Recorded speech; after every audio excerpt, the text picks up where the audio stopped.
नमस्कार साथियों, मैं आपका साथी दिनेश बोरा। कल यानी 6 तारीख नामांकन की आखिरी तारीख है और उससे पहले बाड़मेर, मारवा नहीं पूरे राजस्थान की जो नजर है कल के दिन के अंदर खास तौर से जो कि सबसे हॉट सीट है शिव विधानसभा पर होगी। आप देखिए शिव विधानसभा सीट है उस पर होगी, क्योंकि ऐसा बताया जाता है शिव विधानसभा के अंदर इस बार जिस तरीके से घमासान मचा है, चाहे बीजेपी हो, कांग्रेस हो, और जिस तरीके से एक के बाद एक जो जानकारी और खबरें निकल कर आ रही है, कल ऐसा बताया जाता है कि शिव के अंदर आप देखिए अमीन खान साहब ने पहले ही अपना नामांकन पत्र दाखिल कर दिया और उसके बाद में आज क्या कुछ घटनाक्रम हुआ है और उसके बाद मैं आपको बताऊंगा कि कल कौन कौन नेता है नामांकन पत्र दाखिल करने वाले हैं और किस तरीके से सियासी पिक्चर्स है वो लगातार बदल रही है। आप देखिए कल मोटे तौर पर आप देखिए ये नेता है जो कि लगातार ये कहा जा रहा है कि नामांकन पत्र दाखिल करेंगे। सबसे पहले बात करते हैं स्वरूप सिंह खारा की। आप देखिए स्वरूप सिंह खारा को बीजेपी ने अपना प्रत्याशी बनाया है शिव के अंदर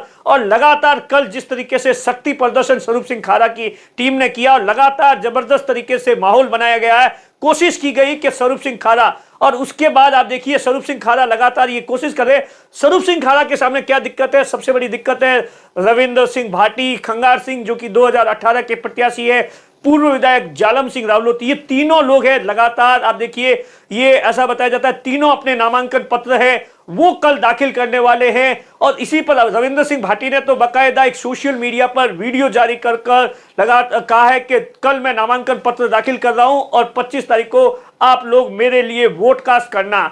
और आप देखिए ऐसा कहा जा रहा है कि स्वरूप सिंह खारा और बीजेपी लगातार ये कोशिश कर रही है, सामाजिक स्तर पर भी कोशिश कर रही है कि इन नेताओं को जो कि 2018 के अंदर चाहे खंगार सिंह हो या जालम सिंह रावलोत पूर्व हो या आप देखिए रविंद्र सिंह भाटी हो, इन पर यह दबाव बनाया जा रहा है कि ये मान जाए, वरना स्वरूप सिंह खारा के लिए थोड़ी मुश्किलें हो सकती है। तो कोशिश की जा रही है लगातार और कल वहां का जो रण होगा आप देखिए यकीन मानिए चारों, ऐसा बताया जाता है ये चारों और नहीं चार तो ये है जो कि बीजेपी से होंगे, बीजेपी या बीजेपी से आप देखिए लगातार बीजेपी से जुड़े हुए हैं, बगावत की ओर होंगे। ये चारों एक साथ नामांकन पत्र, अलग अलग सभाएं होगी, चारों की अलग अलग सभाएं, कहां कितनी भीड़ जुटती है, क्योंकि लोग भी बड़े कंफ्यूजन है। आप देखिए लोग कंफ्यूजन है कि आखिर किसकी सभा में जाए। स्वरूप सिंह खारा जो कि बीजेपी के ऑफिशियली प्रत्याशी है, रविंद्र सिंह भाटी अलग से अपील कर रहे हैं, खंगार सिंह है 2018 के प्रत्याशी है वो अपील कर रहे हैं। बाकायदा उन्होंने तो अभी घंटा भर पहले वीडियो जारी करके कह दिया कि मैं नहीं बैठा हूं, जिस तरीके की सोशल मीडिया पर अफवाह फैलाई जा रही है उस पर ध्यान न दे, मैं कल नामांकन पत्र दाखिल कर रहा हूं। जालम सिंह रावलोत के बारे में कहा जा रहा है वो भी नामांकन पत्र दाखिल करेंगे। अभी तक आरएलपी ने पत्ते नहीं खोले, ऐसा बताया जाता है घंटे आधे घंटे के अंदर लिस्ट आ जाएगी। कांग्रेस के अंदर भी आप देखिए बाकायदा फतेह खान जो कि वर्तमान के अंदर जिला अध्यक्ष है, फतेह खान है जिला अध्यक्ष है, उन्होंने भी बाकायदा आज दोपहर के अंदर वीडियो जारी करके कहा है कि कल मैं नामांकन पत्र दाखिल करने वाला हूं। तो बतौर निर्दलीय, क्योंकि ऐसा बताया जाता है आरएलपी के साथ में उनकी पटरी है वो पूरी तरीके से बैठ नहीं रही है। अमीन खान साहब के सामने विकल्प था, टिकट मांग रहे थे, सर्वे के अंदर टॉप पर थे, टिकट कटने के बाद में उस रात को फतेह खान मिले थे। उसके बाद में हमने बहुत बार कोशिश की, आज भी कोशिश की, कल भी कोशिश की कि बातचीत हो जाए।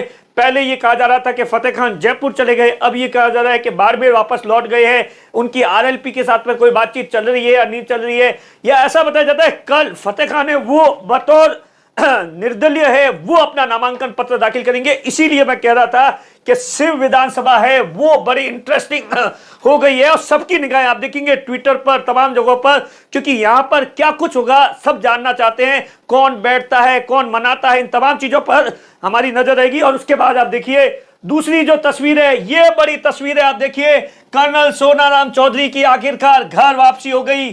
2 दिन से लगातार बातचीत चल रही थी। भूपेंद्र सिंह हुड्डा जो कि पूर्व मुख्यमंत्री है, उनके बेटे दीपेंद्र सिंह हुड्डा है जो कि सांसद है, वो लगातार कोशिश कर रहे थे, 2 दिनों से कोशिश की जा रही थी। पहले कर्नल सोनाराम चौधरी बीजेपी से गुड़ामालानी की टिकट ट्राई कर रहे थे, लेकिन गुड़ामालानी के अनाउंसमेंट के बाद में कर्नल ने अपनी घर वापसी करने के बारे में विचार किया।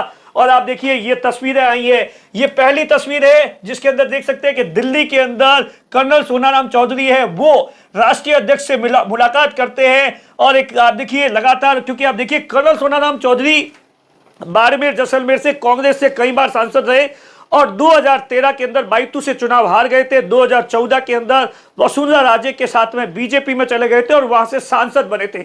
और उसके बाद आप देखिए 2019 के अंदर फिर से टिकट मांग रहे थे, लेकिन उस वक्त वसुंधरा राजे की इतनी चल नहीं रही थी और इसी के कारण कर्नल सोनाराम चौधरी का टिकट है वो कट जाता है और उसके बाद में बीजेपी के साथ में लगातार उनकी दूरियां है वो बढ़ती जा रही है। ये पहली पिक्चर्स थी। दूसरी पिक्चर्स आप देख सकते हैं जयपुर के अंदर कर्नल सोनाराम चौधरी ये मीडिया से बातचीत कर रहे हैं। ये देखिए माला पहनाई जा रही है। जयपुर के अंदर प्रभारी रंधावा है जो कि माला पहना रहे हैं। ऐसा कहा जा रहा है कि आप देखिए कर्नल सोनाराम चौधरी है वो कल उनका नामांकन पत्र गुड़ामालानी में है और ऐसा बताया जाता है कि जो भूपेंद्र सिंह हुड्डा के बेटे दीपेंद्र सिंह हुड्डा है जो कि वर्तमान के अंदर राज्यसभा से सांसद है, वो विशेष विमान से पहुंच रहे हैं वहां पर सभा को संबोधित करने के लिए। एक बड़ा चेहरा है पूरी राजस्थान की नहीं पूरे देश की राजनीति के अंदर, खासतौर से हरियाणा की राजनीति के अंदर।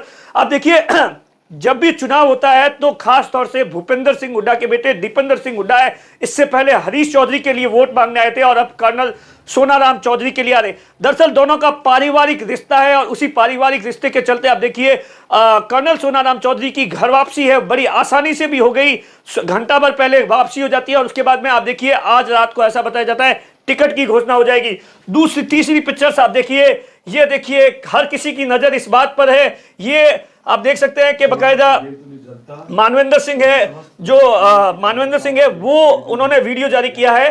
दरअसल आप देखिए मानवेंद्र सिंह जैसलमेर से टिकट मांग रहे थे लेकिन कांग्रेस ने उन्हें सिवाना से टिकट दिया और जिस तरीके से कल उनका स्वागत हुआ, जिस तरीके से बालाराम चौधरी जो कि पूर्व जिला प्रमुख है और 2018 के अंदर 50,000 से ज्यादा वोट लाए थे, सेकंड नंबर पर रहे थे, उनके लिए जो अपील कर रहे थे, जिस तरीके से लोगों से बातचीत कर रहे थे और अपना साफा है वो लोगों के बीच में रख रहे थे, तो कर्नल मानवेंद्र सिंह के लिए भी कहीं ना कहीं आप देखिए वो भी कल नामांकन पत्र दाखिल कर रहे हैं। लगातार वहां पर कांग्रेस है 20-25 साल से सीट नहीं जीत पाई है। हमीर सिंह भायल है, आप देखिए ये हमीर सिंह भायल है जो कि बीजेपी से है, वो लगातार अब बीजेपी से तीसरी बार बीजेपी ने इन पर भरोसा जताया है हमीर सिंह भायल पर। आप देखिए और हमीर सिंह भायल आप देखिए हमीर सिंह भायल लगातार कुछ एक विरोध था लेकिन हमीर सिंह भायल इस बार का जो सिवाना का जो चुनाव है बड़ा दिलचस्प होगा।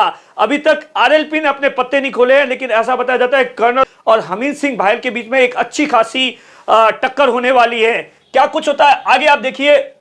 ये तस्वीर है हरीश चौधरी भी कल है, ऐसा बताया जाता है कल वो नामांकन पत्र दाखिल कर रहे। इससे पहले आपने देखा होगा बालाराम चौधरी ने नामांकन पत्र दाखिल किया, आरएलपी से उम्मीदवार बेनीवाल ने किया। इस बार हरीश चौधरी बाइतू की सीट इस पर भी नजर है, सबकी नजर है। वहां से आप देखिए राष्ट्रीय लोकतांत्रिक पार्टी बड़ा मजबूत है और जिस तरीके से बालाराम चौधरी को बीजेपी ने टिकट दिया है उसके बाद में वहां की जो सियासी पिक्चर है वो कुछ अलग हो गई है। लगातार तीनों के बीच के अंदर ऐसा बताया जाता है टफ फाइट चल रही है। कल हरीश चौधरी का है नामांकन पत्र है। हरीश चौधरी आप देखिए वर्तमान के अंदर कांग्रेस सरकार के अंदर राहुल गांधी के बेहद ही करीबी है, एक बड़े नेता है, इसलिए इस पर सबकी निगाह है। और उसके बाद में देखिए आखिरी पिक्चर्स है। इस पिक्चर्स के लिए आप देखिए शायद बीजेपी को जितना 199 सीट पर जितना वर्कआउट नहीं करना पड़ा उतना ऐसा बताया जाता है कि बाड़मेर एक सीट पर वर्कआउट करना पड़ रहा है। आप देखिए प्रियंका चौधरी के लिए एक बार फिर से कोशिश की जा रही है, ऐसा बताया जाता है। कैलाश चौधरी है लगातार कोशिश कर रहे हैं, अभी तक कुछ भी क्लियर नहीं हो पाया। लगातार प्रदेश और सेंट्रल की जो बीजेपी है वो इस बात को लेकर बड़ी कि अगर किसी और को टिकट दे दिया तो प्रियंका चौधरी क्या करेगी, इन तमाम चीजों को लेकर जिस तरीके से प्रियंका चौधरी का कल का शक्ति प्रदर्शन था, प्रदेश के नेता ये चाहते हैं कि प्रियंका चौधरी को टिकट मिले, लेकिन ऐसा बताया जाता है कि सेंट्रल के कुछ लीडर हैं जो नहीं चाहते, तो दोनों के बीच में टिकट फंस गया है और शायद 200 में से यही एक टिकट होगा जहां पर बीजेपी को पूरी तरीके से पसीने आ रहे हैं। कैमरे के पीछे अशोक है, मैं आपका साथी दिनेश बोहरा।